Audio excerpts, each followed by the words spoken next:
بسم الله الرحمن الرحيم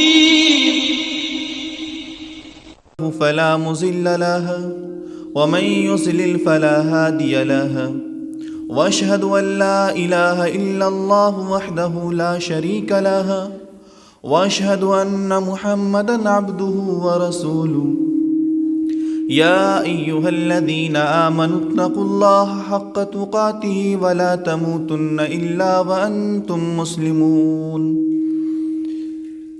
يا أيها الناس اتقوا ربكم الذي خلقكم من نفس واحدة وخلق منها زوجها وبث منهما رجالا كثيرا ونساء واتقوا الله الذي تساءلون به والأرحام إن الله كان عليكم رقيبا يا أيها الذين آمنوا اتقوا الله وقولوا قولا سديدا يصلح لكم أعمالكم ويغفر لكم ذنوبكم ومن يطع الله ورسوله فقد فاز فوزا عظيما أما بعد فإن أصدق الحديث كتاب الله وأحسن الهدي هدي محمد صلى الله عليه وسلم وشر الأمور محدثاتها وكل محدثة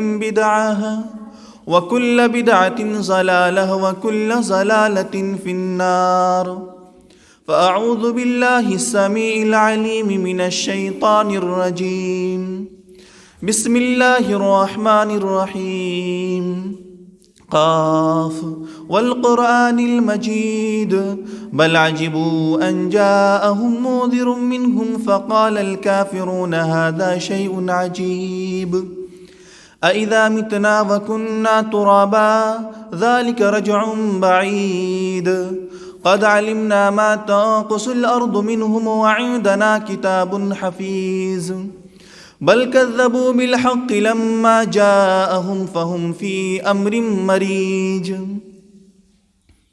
سبحانك لا علم لنا إلا ما علمتنا إنك أنت العليم الحكيم رب اشرح لي صدري ويسر لي أمري واحلل عقدة من لساني يفقه قولي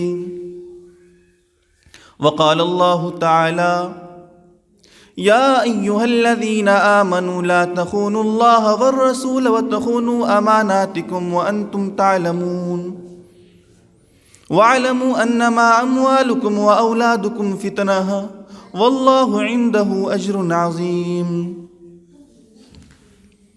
وقال النبي صلى الله عليه وسلم كلكم راع وكلكم مسؤول عن رعيته فالإمام راع وهي مسؤول عن رعيته.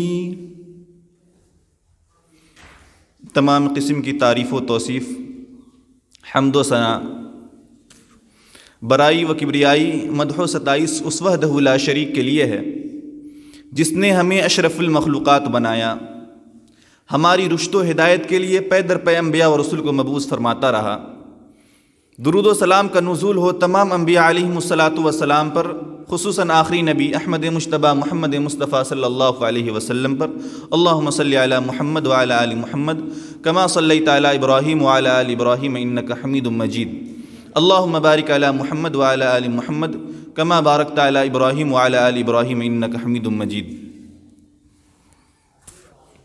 حاضرین جمعہ، آج کے اس خطبہ جمعہ میں میں جس موضوع پر آپ کے سامنے گفتگو کرنا چاہتا ہوں وہ ہے تربیت اولاد۔ کسی شاعر نے کیا خوب کہا ہے کہ تربیت سے ہی بدلتا ہے قوموں کا مزاج، وگرنہ علم سے ابو جہل کی جہالت نہیں جاتی۔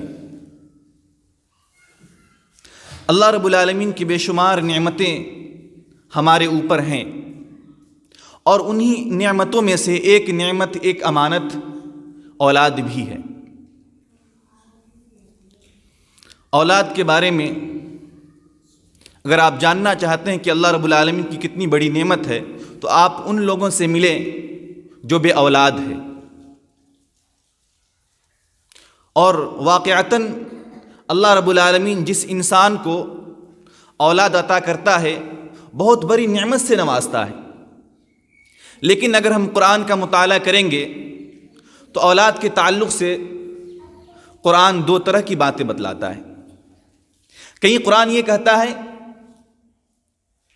کہ المال والبنون زینت الحیات الدنیا، کہ یہ مال و دولت اور یہ اولاد دنیا کی زینت ہے، دنیا کی خوبصورتی ہے۔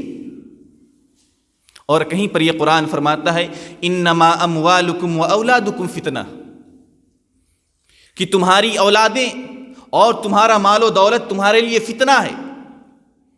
کہیں پر اللہ رب العالمین نے یہ فرمایا کہ ان من ازواجکم و اولادکم عدو لکم، یہ تمہاری اولادیں اور تمہاری بیویاں تمہارے لیے تمہاری دشمن ہیں۔ ایسا کیسے ہو سکتا ہے کہ ایک اولاد، کہیں پر قرآن میں اس کے تعلق سے تعریف بیان کی گئی ہو اور کہیں پر یہ کہا گیا ہو کہ یہ تمہارے لیے فتنہ ہے، یہ تمہارے دشمن ہیں؟ کیوں ہے؟ اگر اللہ رب العالمین نے جو امانت ہمیں سونپا ہے، اللہ رب العالمین نے جس نعمت سے ہمیں نوازا ہے، اگر ہم اس کی قدردانی کریں گے، ہم اگر اپنی اولاد کی صحیح تربیت کریں گے تو وہ اولاد ہمارے لیے دنیا میں بھی باعث رحمت ہے اور مرنے کے بعد بھی وہ اولاد ہمارے لیے دعا کرتی رہے گی۔ قرآن میں اللہ رب العالمین کا ارشاد ہے یا ایھا الذین آمنوا لا تخونوا اللہ والرسول وتخونوا اماناتکم وانتم تعلمون۔ سورہ انفال کی آیت نمبر 27 ہے۔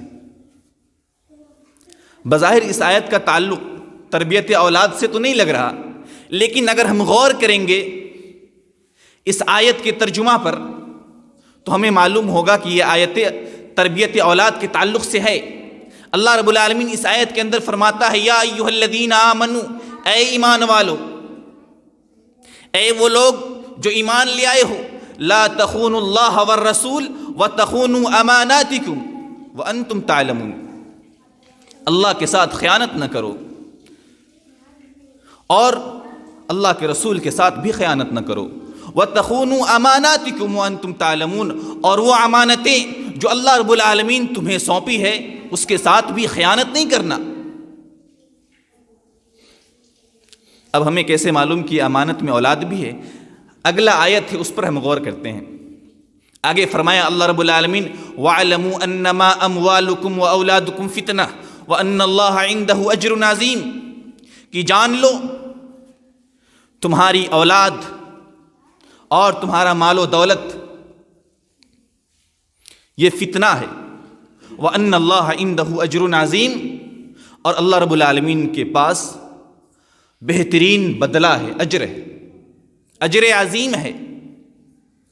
تو اگر ہم ان دونوں آیتوں کا بغور مطالعہ کریں گے اور سمجھنے کی کوشش کریں گے تو ہمیں یہ معلوم ہوگا کہ اگر ہمارے پاس مال ہے یا ہم صاحب اولاد ہیں تو یہ مال اور یہ اولاد اللہ رب العالمین کی طرف سے ایک امانت ہے، اور اللہ رب العالمین اس امانت میں خیانت کرنے سے منع فرما رہا ہے۔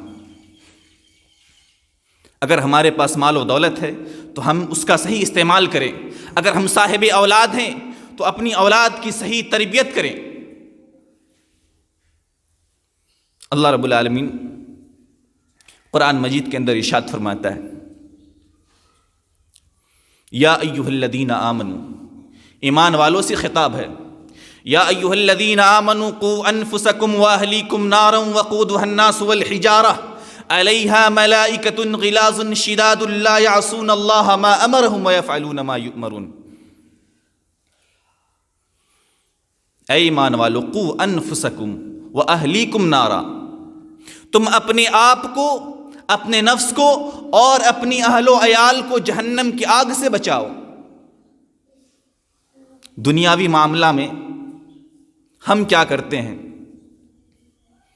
کوئی انسان اپنے بچہ کو اپنی نظروں کے سامنے اگر دیکھتا ہے کہ وہ گڑھا کی طرف جا رہا ہے یا کسی آگ کے قریب ہے، وہ کوشش کرتا ہے کہ اسے ہم بچا لیں۔ دنیاوی زندگی میں اگر ہمارے بچہ کو تھوڑا خراش آ جائے یا ہمارے بچہ کا ایکسیڈنٹ ہو جائے، ہم بہت پریشان ہو جاتے ہیں، ہم تڑپنے لگتے ہیں، اور ہماری کوشش یہ ہوتی ہے کہ ہمارے پاس جو بھی مال و دولت ہے ہم سب کو لٹا دیں، لیکن اپنی اولاد کو صحیح سالم محفوظ بچا لیں۔ لیکن کیا آخرت کے تعلق سے ہم نے غور کیا؟ اس آگ کے بارے میں قرآن کیا کہتا ہے؟ یا ایھا الذین آمنوا قوا انفسکم واہلیکم نارا وقودھا الناس والحجارہ، وہ آگ جس کو سلگانے کے لیے، وہ آگ جس کو دھکانے کے لیے پیٹرول اور ڈیزل کی ضرورت نہیں پڑے گی، بلکہ اس کو جلانے کے لیے انسان اور پتھر ہی کافی۔ کیا اس آگ کے بارے میں ہم نے کبھی غور و فکر کیا؟ اور ہر گارجین، ہر پیرنٹس یہ اپنی ذمہ داری سمجھے۔ اللہ کے نبی صلی اللہ علیہ وسلم فرماتے ہیں، حضرت عبداللہ بن عمر رضی اللہ عنہ راوی حدیث ہیں اور بخاری مسلم شریف کی حدیث ہے، کلکم راعٍ وکلکم مسئول عن رعیتہ، کہ ہر انسان ذمہ دار ہے اور کل قیامت کے روز اس سے اس کے ذمہ داری کے متعلق پوچھا جائے گا۔ آج کچھ لوگ یہ سمجھتے ہیں کہ اپنے بچہ کو ہم اچھا کھلا دیے، اچھا کپڑا پہنا دیے، اچھے اسکول میں ایڈمیشن کروا دیے، پڑھا کر ڈاکٹر، انجینئر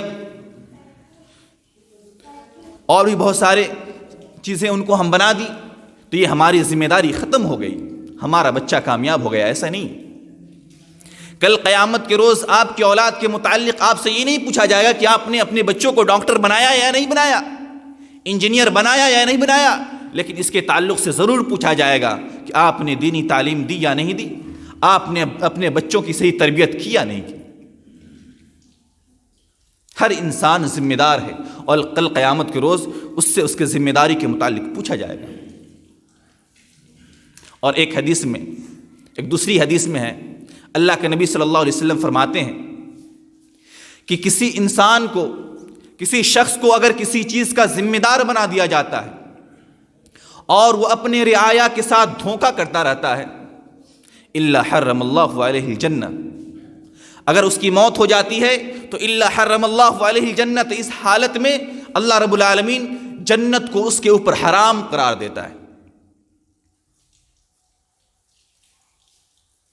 ضرورت اس بات کی ہے کہ ہم اپنے اولاد کی اچھی تربیت کریں۔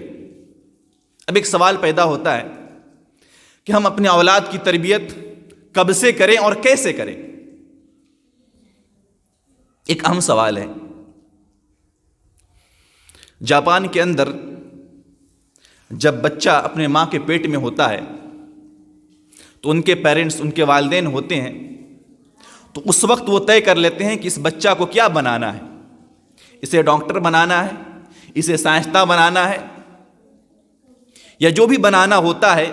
جب بچہ ماں کے پیٹ میں ہوتا ہے اس وقت اس کی ماں اگر بچے کو ڈاکٹر بنانا ہے تو اس ٹائپ کا میگزین وہ استعمال کرتی ہے، پڑھتی ہیں، اور اسی تعلق کی جو ویڈیو یا آڈیو وہ سنا کرتی ہیں، کیونکہ ان کا ماننا ہے کہ جب ماں اگر کوئی کام کرتی ہے، کوئی بات سنتی ہے، تو ماں کے دماغ میں جو بات چلتا رہتا ہے، جو بات ماں کے دماغ میں چلتی رہتی ہے، وہ خون کے ذریعے بچے کے دماغ میں پہنچتا ہے۔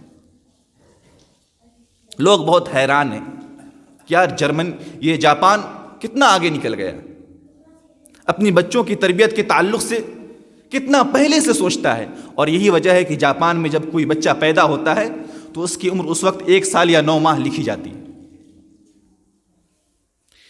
ان کا یہ ماننا ہوتا ہے کہ بچہ ایک کلاس کی ٹیوشن اپنے ماں کے پیٹ سے لے کر ہی آتا ہے۔ تو کیا اسلام نے اس تعلق سے ہمیں آگاہ نہیں کیا؟ کیا اسلام نے ہمیں نہیں بتلایا؟ قربان جائیے جناب محمد الرسول اللہ صلی اللہ علیہ وسلم پر۔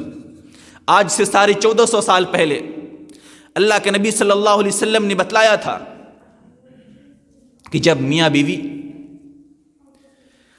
آپس میں مجامعت کرے تو اس وقت یہ دعا پڑھے، اللہم جنبنا الشیطان وجنب الشیطان ما رزقتنا، کہ الہ العالمین تو ہم دونوں کو شیطان کے شر سے محفوظ رکھ اور تو اس کو بھی محفوظ رکھ جو آنے والی ہماری اولادیں ہوں گی۔ اتنا ہی نہیں بلکہ اس سے پہلے بھی آگاہ کیا۔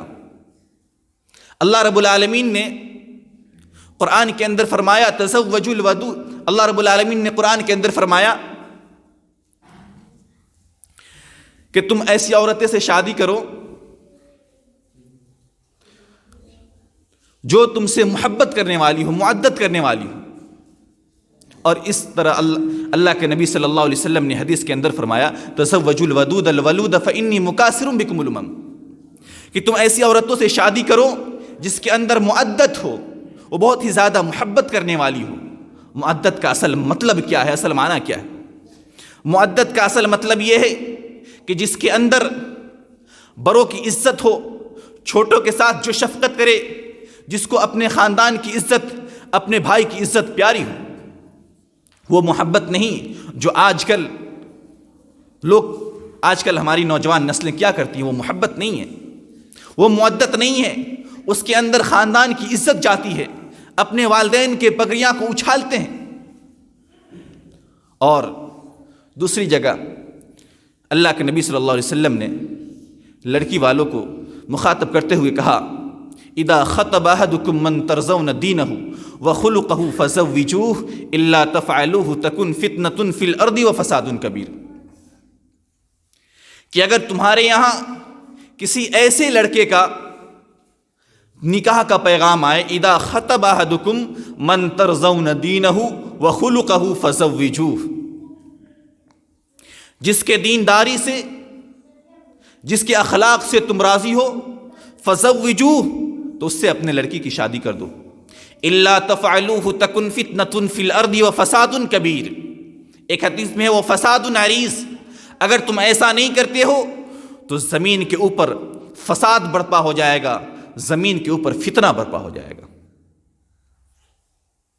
اور اللہ کے نبی صلی اللہ علیہ وسلم مردوں کو بھی خطاب کرتے ہوئے کہا تنکح المرأة لأربع لمالها ولحسبها ولجمالها ولدینها فاظفر بذات الدین تربت یداک، عورتوں سے 4 خصوصیت کے بنا پر نکاح کیا جاتا ہے۔ لمالها، اس کی مال و دولت کی وجہ سے۔ یہ مال و دولت انسان کے ہاتھ کا میل ہوتا ہے۔ ایک انسان آج کروڑپتی ہے، کل نہیں معلوم اس کے پاس یہ مال و دولت ہوگا یا نہیں ہوگا۔ ابھی کچھ دن پہلے حیدرآباد اور کیرل کے ادھر ایک باڑھ آیا تھا، سیلاب آیا تھا، طوفانی باڑھ۔ نیوز چینلوں نے ایک واقعہ کو دکھایا کہ ایک انسان کروڑپتی تھا، اپنی 4 ویلر سے کہیں جا رہا تھا، اچانک وہ راستے میں پھنس جاتا ہے اس طوفان میں۔ وہ اپنے ایک دوست کو کال کرتا ہے اور مدد کے لیے بلاتا ہے۔ اس کا دوست بولتا ہے ٹھیک ہے، تم کوشش کرو، کسی درخت کے سائیڈ میں اپنے گاڑی کو روک لو اور میں ہیلی کاپٹر بھجواتا ہوں وہاں پر۔ ابھی بات ہو ہی رہی تھی کہ طوفان اپنے زد میں اس کو لے لی اور چند گھنٹوں بعد اس کی لاشیں ملی۔ یہ پیسہ، یہ مال و دولت کوئی بڑی چیز نہیں ہے۔ آج کچھ لوگ جب شادی کرتے ہیں، اگر پیسہ دیکھ لیا، پیسہ ہے ٹھیک ہے، اس کے آگے پیچھے کچھ نہیں، لڑکی کیسی ہے نہیں ہے، کوئی تعلق نہیں اس معاملے میں۔ تو اللہ کے نبی صلی اللہ علیہ وسلم نے فرمایا کہ 4 بنا پر شادی کی جاتی ہے۔ عام طور پر جو لوگ 4 وجہ سے شادی کرتے ہیں لڑکی سے، مالیہا، مال و دولت کی وجہ سے، ولی حسبیہا، حسب و نسب کی بنیاد پر، خاندان کی بنیاد پر، فلاں خاندان کی بہت اچھی نسب والی لڑکی ہے، ولی جمالیہا، اور خوبصورتی کی بنا پر، چہرہ دیکھ لیا، دیکھنے میں خوبصورت ہے، ٹھیک ہے، آگے پھر کیا ہے نہیں سوچتے۔ اور ولی دینیہا، کچھ لوگ ہیں جو دینداری کی بنیاد پر شادی کرتے ہیں۔ اللہ کے نبی صلی اللہ علیہ وسلم نے فرمایا فاظفر بذات الدین، تم دینداری کے ساتھ کامیابی حاصل کرو، تربت یداک، تمہارے ہاتھ خاک آلود ہو۔ حضرت عمر فاروق رضی اللہ عنہ کے پاس ایک شخص اپنے بیٹا کی شکایت لے کر آتا ہے، کہتا ہے اے امیر المؤمنین، یہ میرا بیٹا نافرمان ہے، میری باتوں کو نہیں مانتا، میری نافرمانی کرتا ہے۔ امیر المؤمنین اس کے بیٹا کو بلا کر ڈانٹ پھٹکار لگاتے ہیں۔ اس کا بیٹا امیر المؤمنین سے سوال کرتا ہے، اے امیر المؤمنین، کیا صرف میرے اوپر ہی باپ کی ذمہ داری ہے؟ کیا باپ کے اوپر میری کوئی ذمہ داری نہیں؟ میرا کوئی حق نہیں؟ امیر المؤمنین کہتے ہیں ہاں بالکل تیرا حق ہے۔ وہ لڑکا جواب دیتا ہے، اے امیر المؤمنین بتائیے کہ میرے باپ کے اوپر میرا کیا حق ہے؟ امیر المؤمنین جواب دیتے ہیں، سب سے پہلا حق یہ ہے کہ تمہارا باپ، کوئی بھی باپ ہو، اپنے بچوں کے لیے صحیح ماں کا انتخاب کرے۔ دوسرا حق یہ ہے کہ اس کا اچھا نام رکھے۔ تیسرا حق یہ ہے کہ کم از کم اسے قرآن کی تعلیم دے۔ وہ بچہ جواب دیتا ہے، اے امیر المؤمنین، میری ماں ایک سیاہ فام لونڈی ہے، میرا باپ نے میرے لیے صحیح ماں کا انتخاب نہیں کیا، اور میرا نام جو میرا باپ رکھا ہے وہ جعل ہے۔ جعل کے معنی ہوتا ہے گندگی کا کیڑا، اور میرا باپ مجھے کچھ تعلیم دیا ہی نہیں۔ امیر المؤمنین اس باپ کے اوپر غصاتے ہیں اور چلاتے ہیں اور بولتے ہیں کہ غلطی تم خود کر بیٹھے اور اپنی بیٹے کی شکایت لے کر میرے پاس آئے۔ ضروری اس بات کی ہے کہ سب سے پہلے اگر ہم اپنے بچوں کی صحیح تربیت کرنا چاہتے ہیں تو سب سے پہلے جو گارجین حضرات ہیں، وہ والد جن کی بیٹیاں ابھی جوان ہیں، وہ اس بات پہ غور کرے اور وہ سوچے کہ جب وہ اپنے بیٹی کے رشتہ کے تعلق سے سوچے تو اپنے ذہن میں یہ بات رکھے کہ ہمارے ہونے والا نواسا یا نواسی کا باپ کیسا ہونا چاہیے۔ اور اگر کوئی ایسے شخص ہوں جو لڑکے کے سرپرست یا لڑکا خود اپنا گارجین ہوتا ہے، اگر وہ شادی کرے تو یہ بات اپنے ذہن اور دماغ میں لائے کہ ہمارے بچہ کی ہونے والی ماں کیسی ہو، کیسی ماں ہو جو ہمارے بچہ کی صحیح تربیت کر سکے۔ اور جب کوئی انسان اپنے بچہ کی صحیح تربیت کرتا ہے اور صحیح تربیت کرنے کے بعد جب وہ بچہ نیک ہو جاتا ہے، جب والدین گزر جاتا ہے، جب انسان کی نیکیاں دنیا کے اندر نیکیوں کا راہ جب منقطع ہو جاتا ہے، اس وقت وہ نیک صالح بندہ کام آتا ہے۔ مسلم شریف کی حدیث ہے، اللہ کے نبی صلی اللہ علیہ وسلم فرماتے ہیں، اذا مات الانسان انقطع عنه عمله الا من ثلاث، صدقۃ جاریۃ او علم ينتفع به او ولد صالح يدعو له۔ کہ جب انسان مر جاتا ہے، جب انسان اس دنیا سے گزر جاتا ہے، اس کی نیکیاں منقطع ہو جاتی ہیں۔ صرف 3 راستے، 3 دروازے ان کے لیے ہمیشہ کھلے رہتے ہیں۔ صدقۃ جاریۃ، ایسا صدقہ جو جاری ہو، مثلا کہیں مسجد کی تعمیر ہو رہی ہے، اس میں ہم تعاون کر دیے، ایک اینٹ ہی صحیح، جب تک اس مسجد میں لوگ نماز پڑھتے رہیں گے ثواب اس کو ملتا رہے گا۔ اسی طرح کوئی طالب علم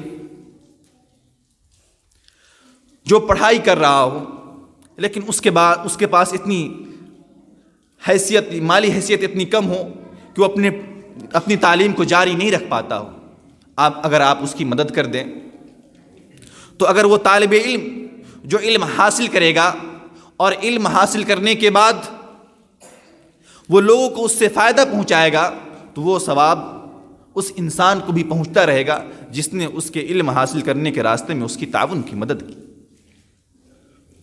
یا او علم ينتفع به، اور ایسا علم چھوڑ جائے جو لوگوں کے لیے نفع بخش ہو۔ مثلا محمد بن اسماعیل امام بخاری رحمہ اللہ علیہ کئی 100 سال پہلے وہ اس دنیا سے گزر چکے ہیں، لیکن انہوں نے صحیح بخاری شریف جو ایک حدیث لکھی، آج دنیا کے دنیا کے ہر مدارس کے اندر یہ کتابیں پڑھی جا رہی ہیں، اور قیامت تک جب تک یہ کتاب پڑھی جاتی رہے گی، امام بخاری رحمہ اللہ علیہ کو ثواب ملتا رہے گا۔ اور او ولد صالح یدعو لہ، کہ نیک صالح اولاد جو اپنے والدین کے لیے دعا کرے، رب ارحمہما کما ربیانی صغیرا، کہ اے رب تو میرے والدین کے اوپر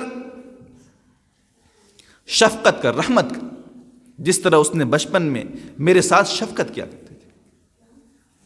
ایک انسان غور کرے، جب ایک انسان مر جاتا ہے، دنیا سے چلا جاتا ہے، اس کے اعمال منقطع ہو جاتے ہیں، تو ان 3 راستوں میں سے ایک راستہ جو ہوتا ہے کہ اگر وہ اپنے اولاد کی صحیح تربیت کر سکے، وہ اپنے اولاد کو نیک اور صالح بنا پائے، تو کل قیامت کے روز اس کو اس کا فائدہ ضرور ملے گا۔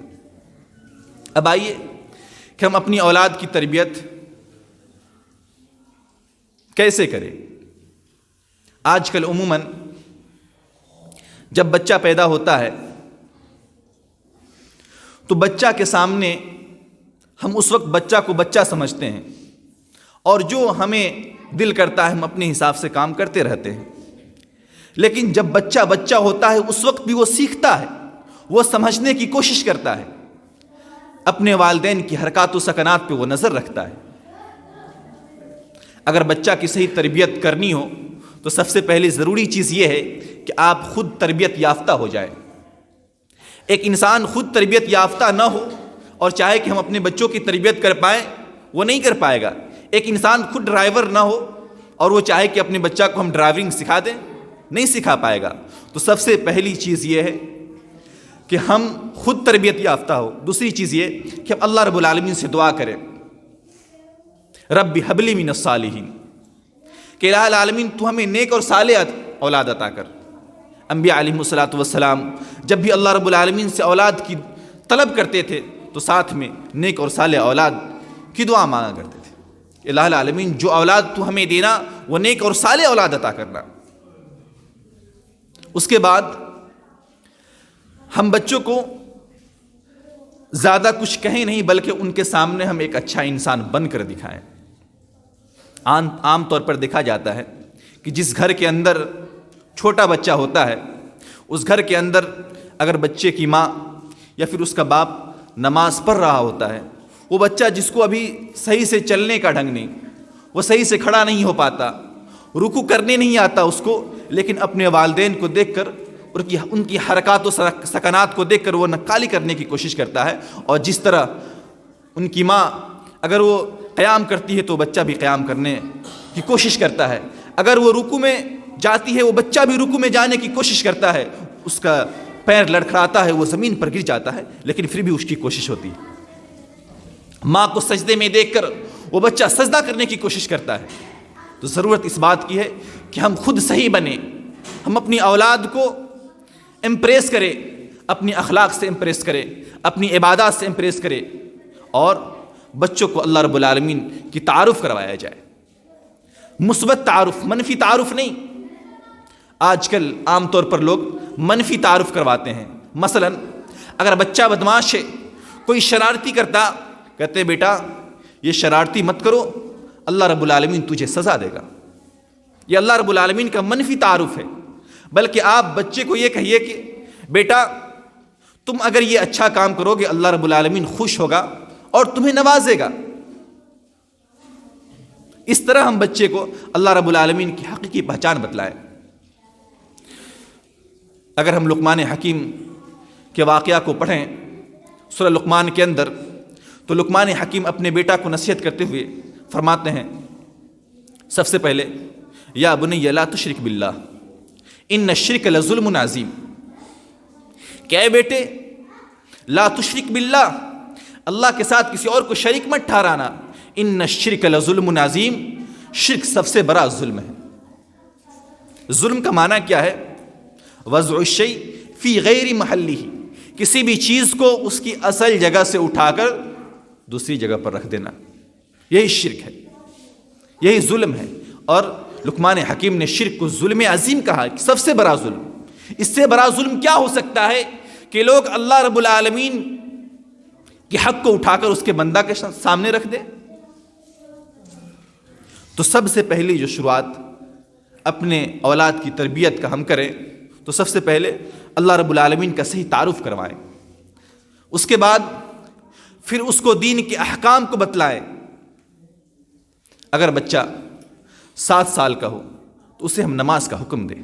اللہ کے نبی صلی اللہ علیہ وسلم فرماتے ہیں مروا اولادکم بالصلاۃ وہم ابناء 7 سنین واضربوہم علیہا وہم ابناء 10 سنین، کہ جب بچہ 7 سال کا ہو جائے اسے نماز کا حکم دو، اور جب 10 سال کا ہو جائے اور اس کے باوجود اگر وہ نماز نہ پڑھے تو اسے مارو۔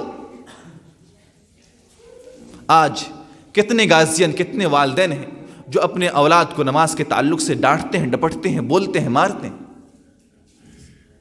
کیا واقعتاً ہمیں اپنے اولاد کی فکر ہے؟ میں نے قرآن کی آیت جو پہلے تلاوت کی تھی، یا ایھا الذین آمنوا قوا انفسکم واہلکم نارا، اے ایمان والو تم اپنے آپ کو اور اپنی اہل و عیال کو جہنم کی آگ سے بچاؤ۔ اس میں بھی ہے انفسکم، سب سے پہلے اپنے آپ کو۔ آپ اپنی بچوں کو نماز کا حکم اسی وقت دے سکتے ہیں جب آپ خود 5 وقت کا نماز پڑھیں۔ اگر آپ 5 وقت کا نماز نہیں پڑھیں تو پھر اپنے اولاد کو آپ حکم نہیں دے سکتے۔ قوا انفسکم واہلکم نارا، یہاں پر بھی ہے کہ آپ سب سے پہلے اپنے آپ کو سدھاریے، اس کے بعد پھر اپنے اولاد کی تربیت کیجیے۔ عام طور پر ہوتا یہ ہے کہ والدین خود تو سدھرے ہوئے نہیں ہوتے اور کوشش کرتے ہیں کہ ہم اپنی اولاد کو سدھاریں۔ اس کا الٹا ری ایکشن ہوتا ہے، وہ اولاد سدھرتی نہیں بلکہ وہ اولاد اور زیادہ بگڑ جاتی ہے۔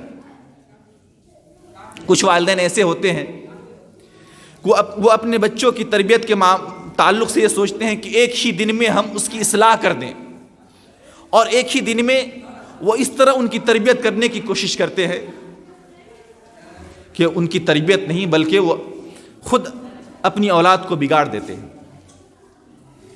کیونکہ مثال کے طور پر ایک جگہ ہے، اگر آپ وہاں پر ایک دن میں 1 بالٹی پانی انڈیل دیں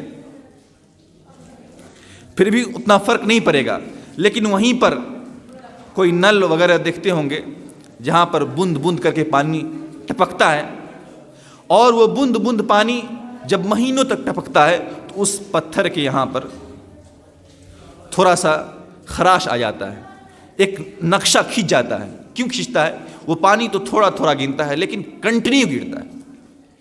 وہ جتنا پانی وہاں پر گرا ہو اتنا پانی اگر ہم ایک مرتبہ میں انڈیل دیتے تو پھر اس کے اندر وہ خراش نہیں آتا، لیکن مسلسل ہونے کی وجہ سے خراش آ رہا ہے۔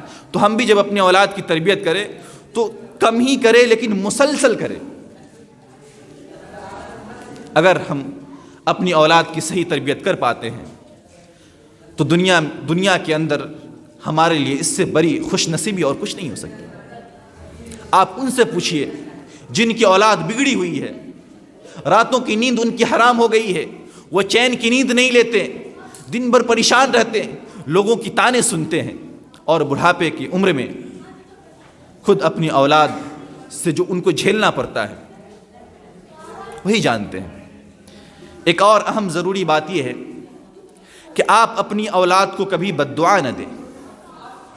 بسا اوقات کچھ والدین ایسے ہوتے ہیں کہ جب اپنی اولاد پر وہ غصاتے ہیں، جلد بازی کر دیتے ہیں، اپنی اولاد کو بد دعا دے دیتے ہیں۔ اللہ کے نبی صلی اللہ علیہ وسلم فرماتے ہیں کہ اپنی اولاد کو کبھی بد دعا نہیں دو، کیونکہ تمہیں نہیں معلوم 24 گھنٹہ کے اندر دن میں 1 ساعت 1 گھڑی ایسی آتی ہے جس وقت کی دعا رد نہیں کی جاتی۔ ہو سکتا ہے کہ تم اپنے جذبات میں اور غصہ میں اس وقت وہ الفاظ، وہ جملہ نکال دو، اپنی اولاد کے حق میں تم بد دعا کر دو، اور وہ قبولیت کا وقت ہو اور بعد میں تم کو اس پر رونا آئے۔ مجھے معلوم، میں جانتا ہوں ایسے لوگوں کو بھی میں جانتا ہوں جن کے والدین جب ان سے ناراض تھے، اپنی ناراضگی کے وقت ان کے لیے بد دعا کے وہ الفاظ، وہ جملہ نکالے تھے۔ آج ان کے والدین خود ان پر نادم و شرمندہ ہیں، خود ان کو افسوس ہے۔ میرے جاننے والوں میں سے ایک ہے، وہ اپنے بچوں سے ناراض تھے، وہ اپنے لڑکا سے ناراض تھے۔ ناراضگی میں وہ بد دعا دے دیتے ہیں کہ جاؤ، اللہ رب العالمین تجھے کبھی بیٹا سے نہیں نوازے گا، بیٹا جیسی نعمت سے محروم کر دے گا۔ اور آج والدین خود اس پر نادم و شرمندہ ہیں، ابھی تک اس کو اولاد نصیب نہیں ہو۔ تو بعض اوقات ایسا ہوتا ہے کہ ہم جذبات میں آ کر اپنی اولاد کو بددعا دے دیتے ہیں اور بعد میں ہمیں پچھتانا پڑتا ہے۔ ایک اور اہم بات یہ ہے کہ بعض دفعہ اولاد کے بگڑنے کی جو اسباب ہیں ان میں سے ایک سبب یہ بھی ہے کہ میاں بیوی آپس میں اپنے بچوں کے سامنے لڑنے لگتے ہیں، جھگڑنے لگتے ہیں۔ اس سے بچہ احساس کمتری کا شکار ہو جاتا ہے، بچہ کو سمجھ میں نہیں آتا کہ یہ کس کی غلطیاں ہیں۔ ازدواجی زندگی میں ہر انسان کے ساتھ ازدواجی زندگی میں انبن ہوتی ہے، لیکن جب بھی انبن ہو آپ بند کوٹھری کے اندر اس معاملہ کو حل کرنے کی کوشش کریں، اپنی اولاد کے سامنے نہیں۔ اسی طرح کچھ والدین اپنے بچوں کے سامنے یہ خیال نہیں کرتے کہ ہم بڑوں کی عزت کر رہے ہیں یا نہیں، ہم چھوٹوں کے ساتھ شفقت سے پیش آ رہے ہیں یا نہیں آ رہے۔ اس کا اثر بھی بچوں کے اوپر بہت برا پڑتا ہے۔ اگر آپ اپنے بچوں کے سامنے اپنے بڑوں کی عزت کریں گے، اگر آپ اپنے بچوں کے سامنے اپنے چھوٹوں کے ساتھ شفقت کریں گے، تو آپ کا بچہ آپ کے اخلاق کو دیکھ کر متاثر ہوگا اور آپ کے طرز پر چلنے کی کوشش کرے گا۔ لیکن اگر وہیں آپ بڑوں کی عزت کرنا چھوڑ دیں، چھوٹوں کے ساتھ شفقت کرنا چھوڑ دیں، تو پھر آپ کی اولاد بھی ایسا ہی کرے گی۔ اسی طرح کچھ لوگ اولاد کی تربیت کے تعلق سے اتنے سخت ہوتے ہیں کہ اپنی اولاد کے تعلق بہت زیادہ اپنے اولاد کے معاملے میں سختی سے پیش آتے ہیں۔ یہ بھی صحیح نہیں ہے۔ آپ اپنی اولاد کے ساتھ سختی سے پیش نہیں آئے بلکہ محبت سے پیش آئے، نرمی سے پیش آئے۔ اگر آپ اس کی تربیت کرنا چاہتے ہیں تو آپ محبت سے، آپ مودت سے، آپ نرمی سے ان کے ساتھ ان کی اصلاح کر سکتے ہیں، ان کے ساتھ تربیت کر سکتے ہیں، اور یہ بالکل فائدہ مند ہوگا۔ وقت ہو گیا ہے، آخر میں اللہ رب العالمین سے دعا کرتا ہوں کہ الہ العالمین تو ہم تمام مسلمانوں کو اپنے اولاد کی صحیح تربیت کرنے کی توفیق عطا فرما۔ الہ العالمین ہم میں سے جو مسلمان گزر چکے ہیں تو انہیں جنت الفردوس میں اعلیٰ مقام عطا فرما۔ الہ العالمین تو ہم تمام مسلمانوں کو پکا سچا مومن اور موحد بنا۔ الہ العالمین جو لوگ بیمار ہیں انہیں شفائے کاملہ واجلہ عطا فرما۔ الہ العالمین جو لوگ تنگ دست حال ہیں، الہ العالمین تو اپنے فضل سے اسے غنی کر دے۔ الہ العالمین تو ہم تمام مسلمان کا جب بھی خاتمہ کر ایمان بالخیر خیر پر کر، آمین۔ بارک اللہ لنا ولکم فی القرآن المجید ونفعنا وإیاکم بالآیات والذکر الحکیم، انہ تعالی جواد کریم ملک بر رؤوف رحیم۔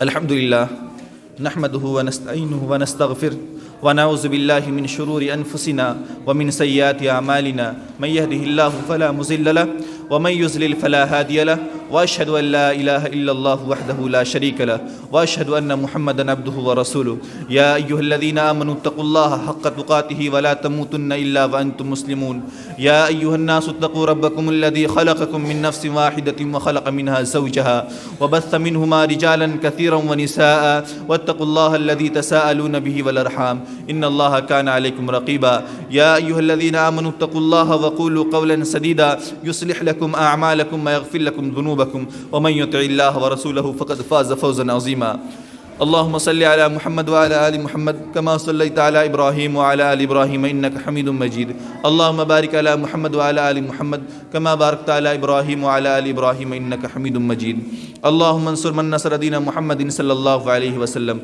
ولا تجعلنا منهم آمين عباد الله رحمكم الله إن الله يأمر بالعدل والإحسان وإيتاء ذي القربى وينهى عن الفحشاء والمنكر ولذكر الله أكبر والله يعلم ما تصنعون